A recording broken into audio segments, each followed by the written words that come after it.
Hello, hello, hello. So today I've got another reaction video for you, and today it's kind of an interesting one. Now, I've only seen a couple videos from this guy's channel before, and one of them had to do with cooking oils. And it was actually quite an interesting video.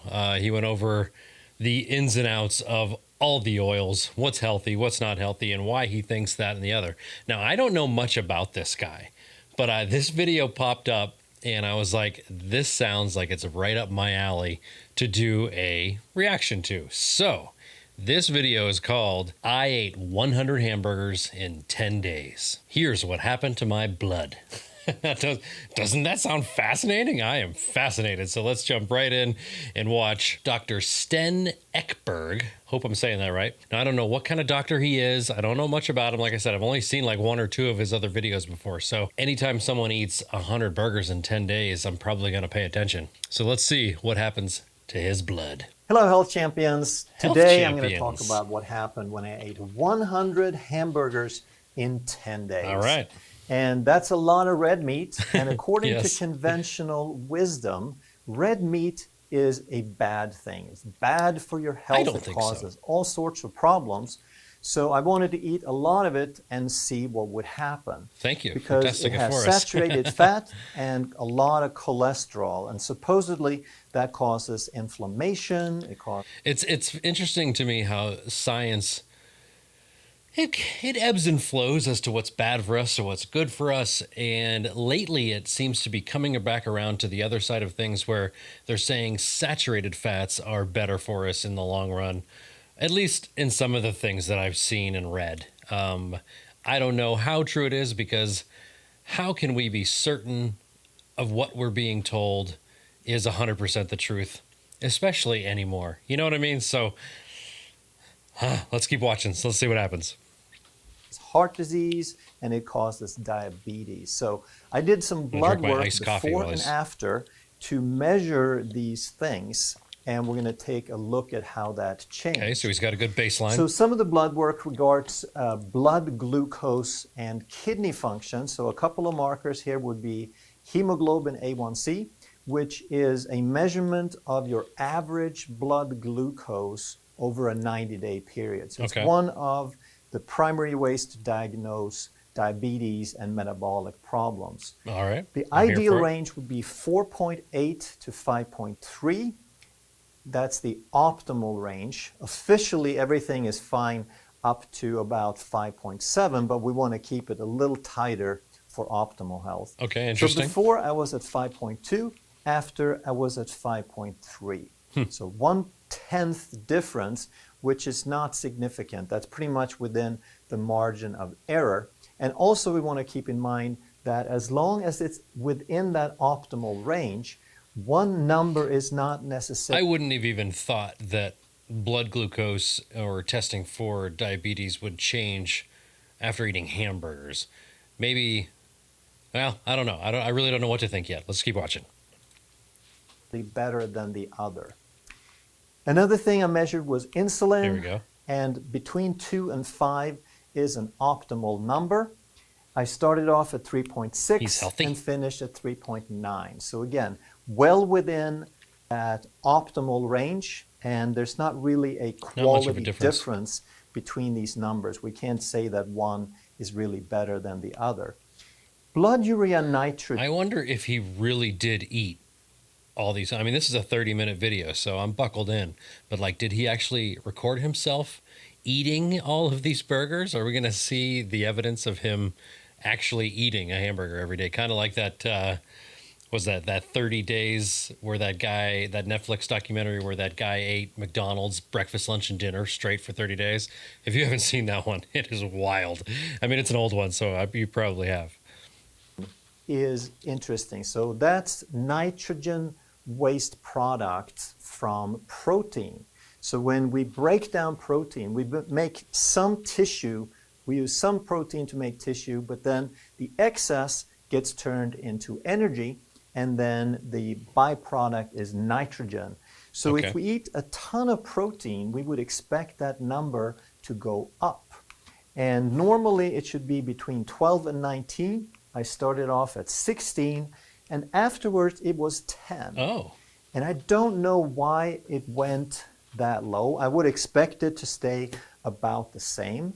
And it's one of the lowest readings I've had, so I don't have a really great explanation for that. But Fair enough. if something goes down, if we get below the optimal range, then we'd be concerned that the person wasn't eating enough. If they were malnourished or starving or something, then we'd be concerned about that. But in my case, when I load it up, then we're not worried about a low number. Also, relating to kidney function would be estimated glomerular filtration rate, which is how much the kidneys are filtering through. And a good value is between 90 and 120. I started off at 92 and finished at 99. So again, no significant difference here. And we see is lower that it's not filtering enough, or is it the opposite? Like it's filtering too much when it's lower, or is it filtering not enough when it's higher? He didn't really answer that, did he? A couple of tenths up and down, but as long as we understand why the changes are there and what to look for, then we can tell if we need to be concerned. So if the bun, for example, had been super high, then we'd be worried. If we eat a ton of protein and the bun goes up, that means the kidneys may not be filtering. Okay. But like I said, if I'm eating tons of food and it goes down, then it's some sort of variation, but we're not concerned about that. So what kind of hamburgers did I eat? Well, I ate 90-gram patties, and I'm going to break down the details on that. Okay, 90 grams. With those, I would have some condiments. I eat some grams to, let me figure this out in American, is a 3-ounce burger. Okay, so just under quarter-pound burger. Onions, tomato, pickles. Somebody needs to show my guy how to cook a burger. Because these look horrible. Come on, guy. The mustard and mayo on there, maybe some ketchup. Just okay, a so tiny he's not little eating bit buns. of the low sugar variety. What I like better actually is some spice, so I put some hot sauce on sriracha. I'm good with that. On there. And the big difference though is what people think about hamburgers is typically with a bun, with bread. And I had no bun, no bread with this. And also, a lot of people associate. I like the sound effect. That was funny. I have a lot of thoughts on the no bun thing. I have to tell you that switching to the carb-free wraps, like I crisp them up on the outside, like in my cheeseburger video. I'll link it to the description below if you didn't see it. But switching to those made the burger a little bit more enjoyable because I could stack more things on top of it. I could make a larger burger without being overly full.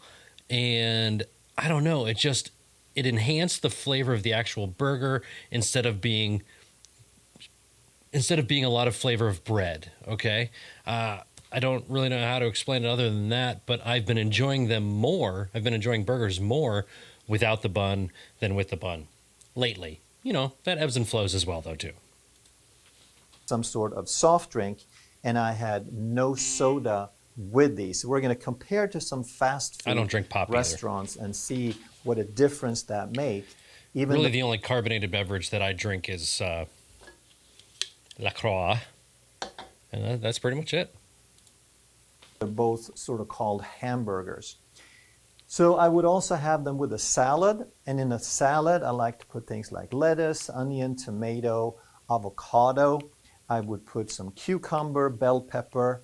I love to sprinkle a little goat balancing cheese the meat with on there, and then of course olive oil and items. vinegar, plus some salt and pepper, and that's pretty much all I would put in there. Sometimes I put some seeds, maybe some. So I bet all of these things, including the olive oil and the vinegar and the bell peppers, the cucumbers, the avocados, all of these things are great for clearing the arteries, are they not? I was under the impression that they were. So maybe combining, and I'm just totally like shooting the breeze here, but maybe combining these things with all the burgers that he's eating every single day, multiple times a day. All of these things are kind of balancing it out, and the protein in the burgers are doing good things instead of bad.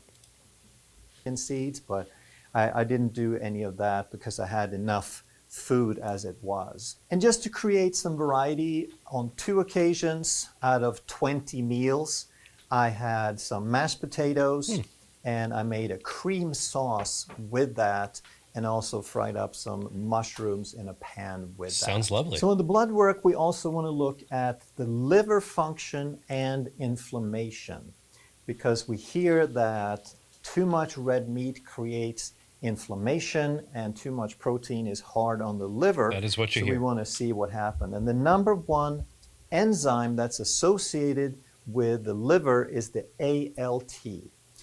And a good range is between 10 and 22. Before, I was at 19, and after I was at 15. So again, both are within the optimal range, But it got better. we can certainly see that it didn't get worse. We did not overload that liver in any way. Another interesting marker is C-reactive protein. It's a very popular general marker for systemic inflammation, chronic inflammation. Okay. And a good number is as close to 0 as possible. We don't want it over 1. If you get your blood work back and it's astronomical, like 40, 50, 60, then it's probably because you have an acute infection, which can really drive that number up. Okay. But for long term, it should be under 1 ideally. And I started at 0.3 and I finished at 0.3, which is a typical value for me, so no change there. Okay. Another thing is uric acid. When people get a high uric acid, the first thing they're told is to stop eating meat, because they can create some stones and gout and things like that. A good range is 3.7 to 5.5, and I was at 5.3 at first and 5.1 after. This is really making me think I should go get these things checked so that I can have an idea of what mine is compared to what his are. I'm sure he is healthier than me. I'm sure he is. Not that I'm unhealthy, but, you know, I eat some good things.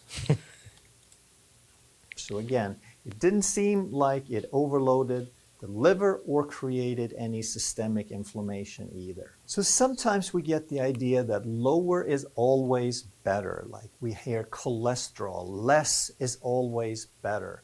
And nothing could be further from the truth. Some things like C-reactive protein, that's not a good marker. Close to 0, the closer to 0, the better. But a lot of other things like uric acid, we need to be in a certain range. And if it's too low, then the body might be failing in some way, because uric acid is a really important extracellular weight for the body to fight inflammation. So the body might actually try to make more uric acid to fight inflammation.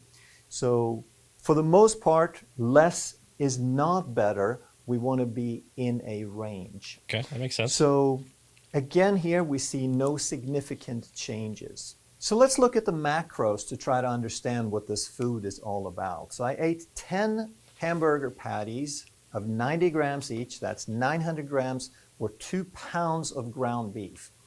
And I mixed 7% fat with 15% fat. So I ended up around 11. And that's just because I wanted the organic, grass-fed, and those were the mixtures they came with. Okay.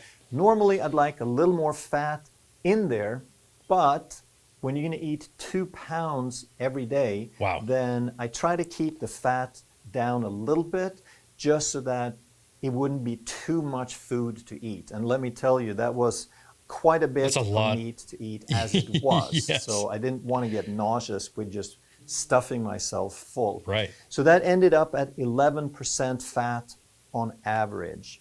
That's about 1,800 calories from the patties. And then all the other things that I ate, like avocados and vegetables and olive oil, would add up to about 700 calories. So I ate 2 meals a day at about 2,500 calories total. 2 meals a day, all right. And I kept the carbs low very carb. low, like I usually do. The exception where it went up a little bit was twice where I had a little bit of mashed potatoes. But other than that, it was pretty much leafy greens and onion and tomatoes. The protein was 180 grams, and that was almost all from the beef. Very few grams of protein from the other things that I ate. Naturally. So that might be just a few grams higher than that number. And the fat, we had about 100 grams from the meat, but then I also had some avocado and some olive oil, like I mentioned. Sure. So when it comes to macro calories, I had about 5% of my calories from carbohydrates, about 29 from protein, and 65 from fat. What and about then fiber that adds up to how that 100 relates if to you take the your rounding carbohydrates? into But account. I guess that's not macros. And normally, though, I would recommend between 5 and 10% of your calories from carbohydrate. I think that's a long-term good way to do it. All right. I think protein should be between 15 and 20%. So the 29 is a good bit higher. It's a lot like of beef. 50% above what I would normally eat, or almost twice. So that's not necessarily. I mean, it's like eating a 2-pound steak. Do you know how big a 2-pound steak is? Now, typically when I buy a steak like a New York strip or a ribeye, those are usually around a pound. Okay. So when you buy an 1.5 inch thick New York strip, you're usually going to be around a 1-pound steak, and a 1-inch ribeye is going to be around a 1-pound steak as well. Now, I tend to like my ribeyes a little larger, but sometimes you don't eat all the fat in the center. I'm rambling. Let's keep going. Necessarily the way I would recommend it. And if you ate some ground beef with more fat in it, that would bring that protein down. But like I said, my goal here was to hit a certain number, and that's why it ended up that way. And also then fat would be about 70 to 80% of calories normally. But now let's compare to eating the same number of calories in the form of fast food. Okay. Because that's how people usually think of hamburgers. That's, I believe, why hamburgers have a bad name. Yeah. And a lot of the reasons why red meat is looked down upon. So if we had 2 meals from a fast food restaurant and we had, let's say, a Big Mac, 1 medium fries, and a medium soda. Now, the level of sugar in fast food burgers is just astronomical, which I think is one of the reasons why people love it so much, because the shot of sugar that you get from a McDonald's cheeseburger, like just the amount of sugar that's in those buns is outrageous. And it's like, whoa, no wonder it's so addictive, and no wonder people love it so much, because it's filled with sugar. And the burgers, I mean, you're not getting a very big burger in a Big Mac. I mean, it's not a 1/4 pound. Those burgers are really thin. So I'm not so sure what the weight of burger meat is on a Big Mac, but it's not that much. So you're mostly eating bread, because you've got your top and your bottom bun and your middle bun on a Big Mac. So, and with as much sugar that's in those, it's just a lot of sugar. So plus you've got your fries and then your sugar and your soda. So, I mean, you've got sugar stacked on top of each other. No wonder people love it. I'm not saying it's bad. Typical, you know what I mean? what people would eat. And then the second Bad meal for you, would maybe. be another Big Mac, medium fries, but now we finish with a small milkshake. Oh, there you go. This would give you virtually exactly the same number of calories, 2,510 calories. Okay. But when we look at the macros, then it's dramatically different. Yeah, so let's see now if we wow. have 326 grams of carbs compared to I was between 10 and 70, and for the most part I was probably 15 to 20. That's unbelievable. Protein was 70 grams and fat was 103. So when we look at the percentages, we got 65% of calories from carbs, we have 9 from protein, and 25% from fat. But the biggest difference here, now the 326, that's over 300 grams of carbs. That's already a huge difference. But the biggest difference is that this also contains 151 added sugar. There it grams is. of added sugar. And I had maybe 1 or 2 grams of added sugar through that ketchup, and that wasn't even every day. So if we look at this and compare just a little bit in picture form, we look at the carbohydrates on my meal. What's the difference between how much sugar and added sugar are in like say you buy a pack of buns at the grocery store. I'll have to take a look at this. Like say I bought a pack of sweet Hawaiian brioche buns.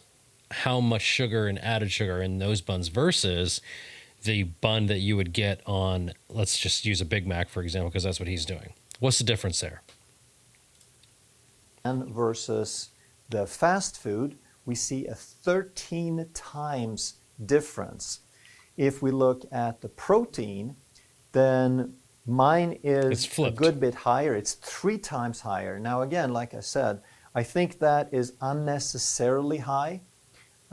I would suggest we bring that down by about a third.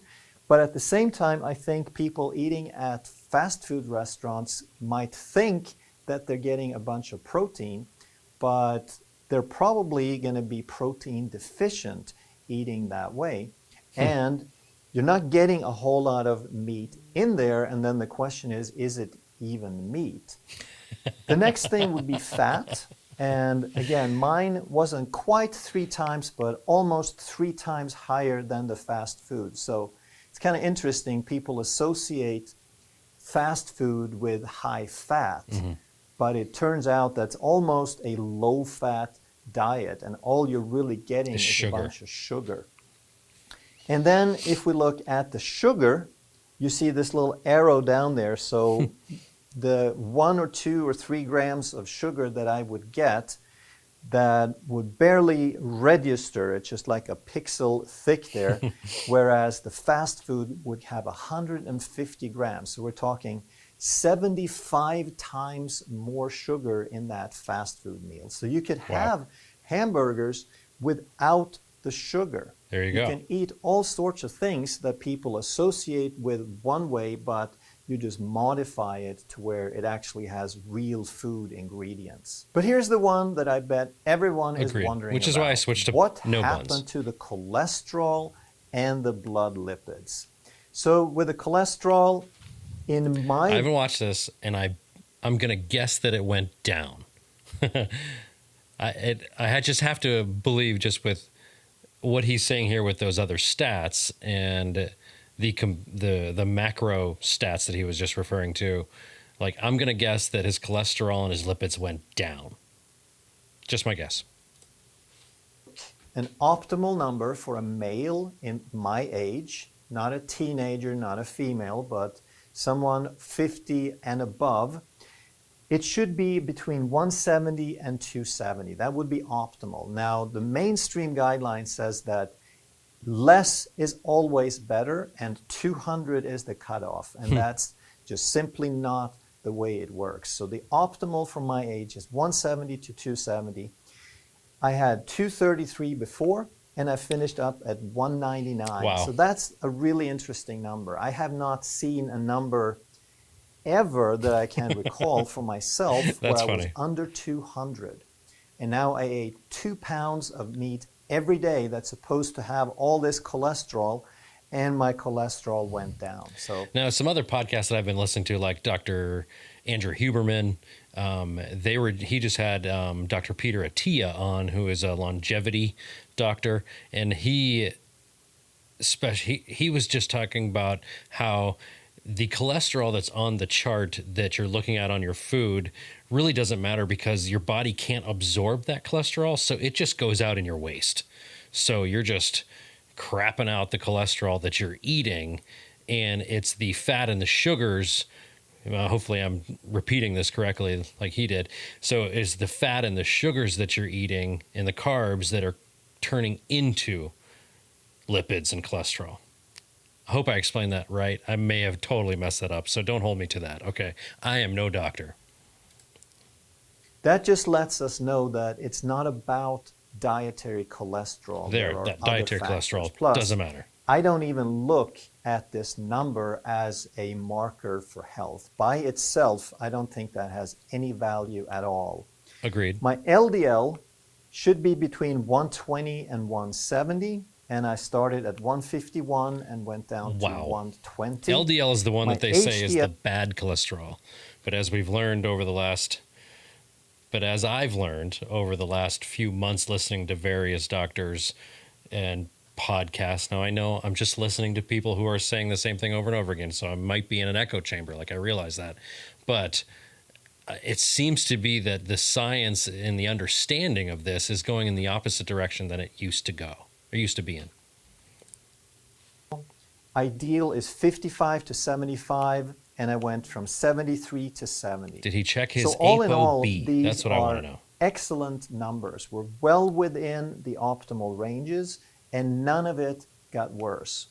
Triglycerides is another factor we want to look at because that's the blood lipids, and we think that by eating fat, we're raising blood lipids, blood fats, and normally we want to see it between 50 and 90. I started out at 54. My numbers are usually quite low, and I finished up at 42. Unbelievable. So again, So I he don't know dropped why it went in below every 50, category. but the only time we're really concerned with a very low number for triglycerides is if we have symptoms of hypoglycemia. Okay. Then that would be a problem because if we don't have enough energy for the brain and the triglycerides go down, then that number could indicate hypoglycemia. But if we don't have those symptoms, there's not really much to worry about with a low triglyceride number. So again, when it came to cholesterol, after eating 100 hamburgers in 10 days, there was no 100 significant hamburgers. changes. And while macros Kind of a matter a crazy little number. bit, the percentages of calories from fat, protein, and carbs, it's not totally unimportant, but the food quality is even more important. Agreed. And the fat that I ate had very, very good quality. So I ate only organic grass-fed beef. Now let's talk about grass-fed versus grain-fed. Now I'm not going to get into it too deep with y'all, but I can say that the grass-fed beef that I've eaten does have a completely different taste, especially in steaks. Not so much in ground beef. The ground beef that I've had that's grass fed is pretty comparison to the flavor of grain fed ground beef.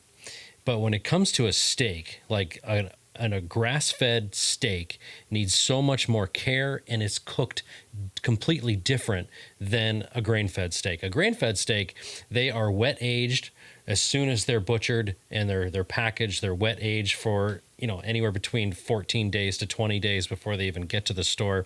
A grass-fed steak, after you buy a grass-fed steak, you're going to want to let it wet age in the package for at least 21 days. That is the best way to let the enzymes within that beef break down over time in a sealed container, in a sealed package the way that it comes, and it's going to help with the tenderness of that steak. If you were to take a grass-fed steak and then rip it right open as soon as you got home from the store and cook it up in your skillet or on your griddle, it's going to be very tough. Okay, no matter if it's a ribeye or a New York strip, a grass-fed steak can be extremely tough if you don't let it age.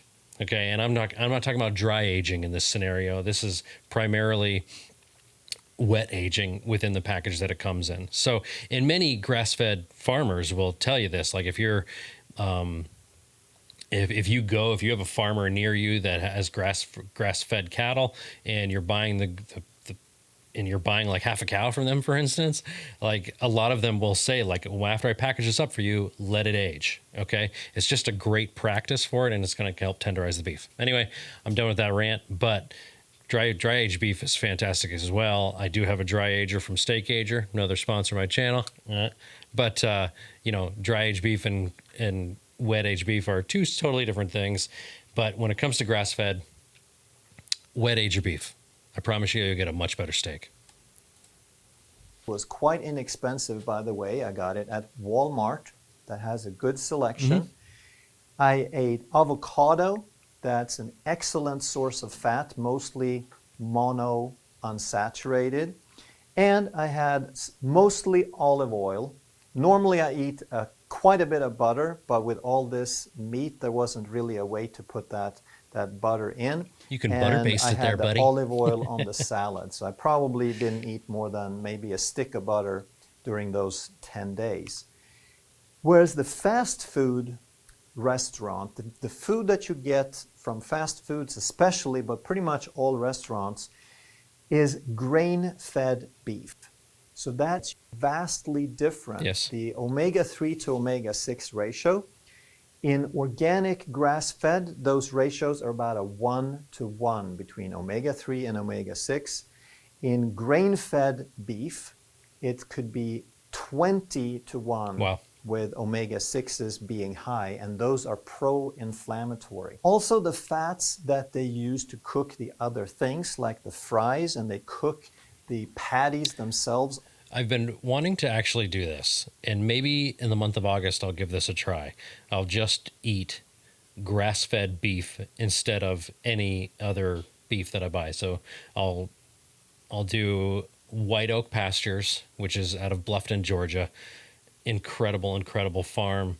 You got to listen to this guy talk. He is incredible to listen to, and he just has one of those voices that makes you just want to hear more, right? So I'll put a couple links in the description about White Oak Pastures and Will, and I hope to go there someday because it looks like a wonderful place to be.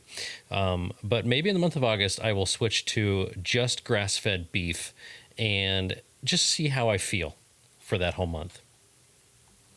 If you like that idea, let me know in the comments if you're interested in seeing what that does to me. So, not in olive oil or butter, they use canola oil, corn oil, and soybean oil Right. for all their cooking. And that's used for the fries, anything fried, onion rings, French fries, but also, like I said, the patties. And that's a highly damaged oil Yes. to start with. And then when they use it all day to fry things, It then breaks down they horribly cause quickly. tremendous damage Incredibly to fast, those I mean. fatty acids that were bad to start with, and then they get even worse. And here's a funny little tidbit for you. Some of you may already know that McDonald's and a lot of fast food restaurants used to fry their French fries in beef tallow. They did. That was the And it secret was so ingredient that good. made the fries taste so I good. remember being young, and my dad would take our little town got a McDonald's for the first time, and I remember being young and my dad taking me to McDonald's for the first time, and us eating all the French fries before we got home. Click like if you've ever had that experience at the old way McDonald's used to make French fries. They were so good, never to be seen again. They'll be ever that good again. But then because of pressures from society, from consumers, they heard that saturated fat was so bad that they discontinued the beef tallow in 1990. And switched to motor oil, they basically. switched to all these synthetic seed oils Yep. that cannot withstand that heat for longer periods of time without taking Now, treatment. he's not talking about smoke point. He is talking about the stability of those oils at high heats over long periods of time. Two completely different topics. This damage. The tallow would actually be a fairly good thing if you're going to deep fry something. You want to use something like coconut oil or beef tallow because it's stable, it's saturated, and it can sustain a lot of heat. Stability. It is so important when it comes to your cooking fats. I just made a video about how I make beef tallow. I'll link it to the description below. You can watch it if you want to. It is exceptional stuff. Long time. But now, when they stopped the tallow, they had to try to get some flavor back in. So they're using what they call natural beef flavor. And anytime I see natural, in my experience, 99% of the time it is synthetic. It is made from something I always do wonder you don't want to put in your body. And what but natural that flavorings brings means. back some of that meat flavor to it. But here's the way we want When to they say natural, are they meaning natural like it tastes like it naturally would, or that it is a natural product? Marketing. look at cholesterol and understand it. I said the total number of cholesterol I don't have much faith in. I don't think it has any significance for health. But here are the ones that really matter. So we want to do the LDL particle count. Okay. The higher the particle count, the smaller the particles are per milligram. And if they're small, that means that there's oxidation and inflammation that creates damage to your body and to these LDL particles. Okay. So the official guidelines say to keep that number below 1,000. It's a pretty but big again, range. they think lower is always better. I think that there's a very, very wide range. It's very difficult to pin down a number. So I just threw these numbers up to give you an idea that you could have a total cholesterol of, say, 300 to 400 and still be healthy. And then your LDL particle count would be very, very high. So that range doesn't really apply to anything, I don't think. So before, I had a number of 1222, and after it was at 892, which again, interestingly, it's one of the lowest numbers I have ever had, even though people tell us that eating red meat will cause all this inflammation and all this damage. The other number we want to look at is the number of small LDL. Out of the total number of LDL particles, how many are small, meaning below 20.5 nanometers? Because if they're small, that means there's a lot of inflammation, a lot of damage, oxidative stress going on. And there's not an exact number because this range is so wide, it's hard to pin down a number.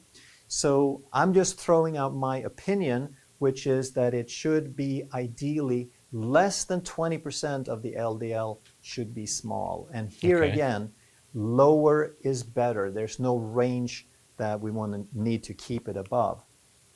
So I started at 350 and I ended up at 112, which is again one of the best numbers I have ever had. So is this guy just going to keep eating 2 pounds of beef every day? Size, and the average size overall. And we want to see that between 21 to 23, closer to 23 it's amazing how they can measure this stuff. Would be better. And I started out at 21.3, and it actually went up to 21.8. And when we look at the percentage of LDL that was small, so we take this small number and we divide it by the total LDL, then again, I think that should be less than 20.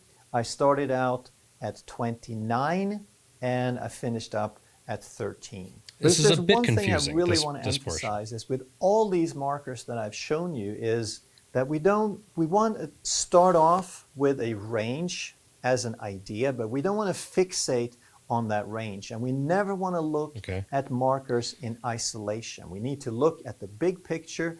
We need to relate them to the individual, to what's going on, what they've been doing, etc., in order to really understand the bigger picture.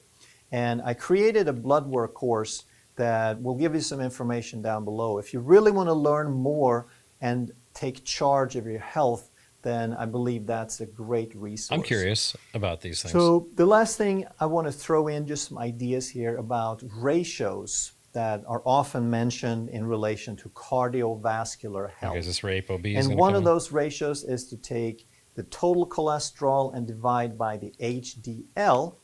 And ideally, according to the textbook, you want that right at 3. I would say maybe 2.5 to 5.0. And why is that? Because if your LDL, if your total cholesterol is quite high, if it's running around 300, then you could still be perfectly healthy, but you don't want your HDL to be too high. Okay. If you have a cholesterol of 300 total, you don't want your HDL to be 100. That's too high. You still want your HDL to be maybe 70 or 75, and then you would end up with a number higher, closer to 5. By the same token, if your cholesterol is 225 and your HDL is too high, then that would push the ratio way, way down. And you don't want that ratio too low because a high HDL is not so good either. So mine started out at 3.2 and I finished at 2.8. So again, the 3 is probably the sweet spot, but it depends on how high your total is. So if he kept going down, Another ratio like if is he kept eating and going down, triglycerides over HDL. So if you're insulin resistant, if you have metabolic problems and inflammation, then typically your triglycerides will go up and your HDL will go down. So a good ratio would be less than 1, and I started at 0.8 and finished at 0.6. So again, one is not better than the other as long as you're in that good range. Okay. And one of the primary drivers of cardiovascular disease is insulin resistance. Right. So one of the best markers for that is the homeostatic model assessment of insulin resistance, which takes into account both how high your glucose is, but also the amount of insulin it takes to bring that glucose down. And they've set up the formula so that a good number is right around 1. And if you're within a few tenths of that, like 0.5 to 1.5, you're perfectly fine. But if it starts shooting up, then you're becoming insulin resistant. And I started at 0.8 and I finished up at 1. So I find it really interesting that you can eat 100 hamburgers in 10 days, 2 pounds of red meat every day for 10 days, something that's supposedly really bad that causes all these problems. And yet we see no significant changes on any of these blood work markers.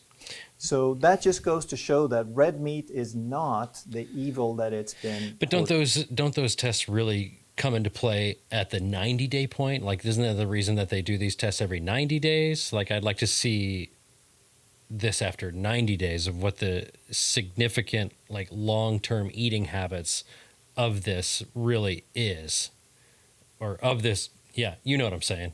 What are the long-term eating habits for eating like this? What are the results of that? What's the result of that? I don't know why I can't speak today, but that's what I want to know. What are the long-term? Way to be. The key is to stay away from the sugar and eat quality foods. Yeah.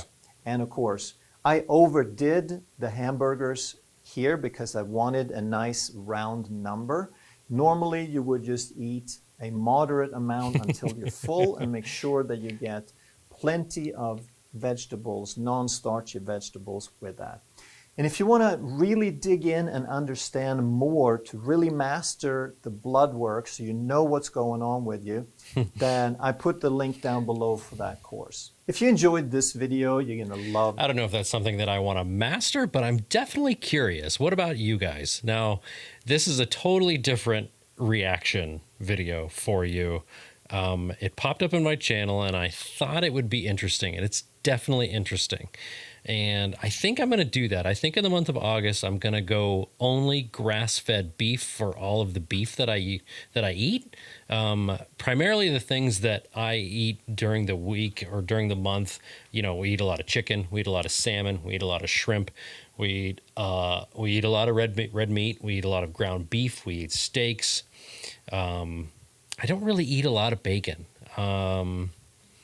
Pork products, I eat pork chops, but really not that often. So I don't eat a whole lot of pork products throughout the month. Not because I don't like it or because I think it's bad. It just hasn't been that way for a while. So I eat butter, olive oil, beef tallow. So I'm curious what a grass-fed, how I would just personally feel after a 30-day challenge, if you want, with grass-fed beef. So I'm going to give that a shot. I'm curious to what you guys think of this video and to some of these things. Maybe there's some of you out there that might be med students that can help kind of define a little further what he was talking about. I'm definitely curious to see another opinion against what he was just saying. So if you're a doctor, or if you're in med school or something like that, and you may have a varying opinion or a different opinion, I'd like to know why, respectfully, of course. So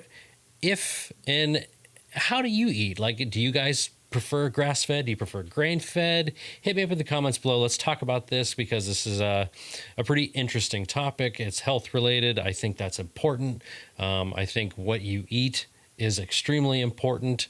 As you know, after watching my channel for some time, I'm definitely into making my own foods and not but buying fast food. I order from restaurants probably once a week, just because we don't want to cook, not because I don't want to, but that's usually good restaurant food. So I'll end it there. As always, I appreciate you. Thanks for watching. I'll hopefully talk to you down in the comments section. See you later.